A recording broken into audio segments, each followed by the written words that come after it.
How about the North Carolina police lieutenant who is suing Starbucks for $750,000 because he spilled coffee on himself? Are we going to go through this again? Remember Stella, who spilled coffee on her lap after driving through the McDonald's drive-thru, and she actually got money because she spilled coffee? Now we have Matthew Kohr, who is suing Starbucks. He and his wife are suing the coffee giant for $750,000.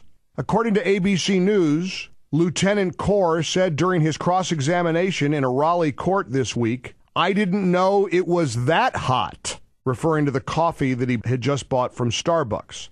He said that the January 2012 incident had repercussions on his work life. He claims that the burns he suffered caused a flare-up in his pre-existing Crohn's disease, caused him to have intestinal surgery, and caused emotional distress for his wife. The lawsuit states that the lid popped up and the cup folded in on itself, spilling the hot coffee on his thigh and groin.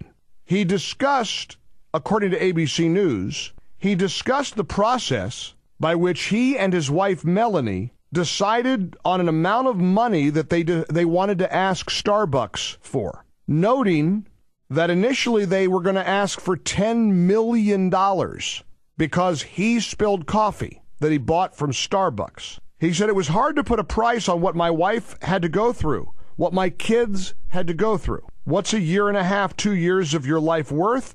I thought it was worth $10 million.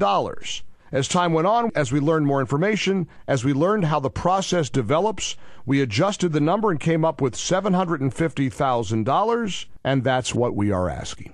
I'm reluctant to ever criticize any member of law enforcement. You know how I am about cops. But I have to wonder out loud about what goes through your mind when you are going to put yourself out there and sue a company for selling you a cup of hot coffee that you spilled.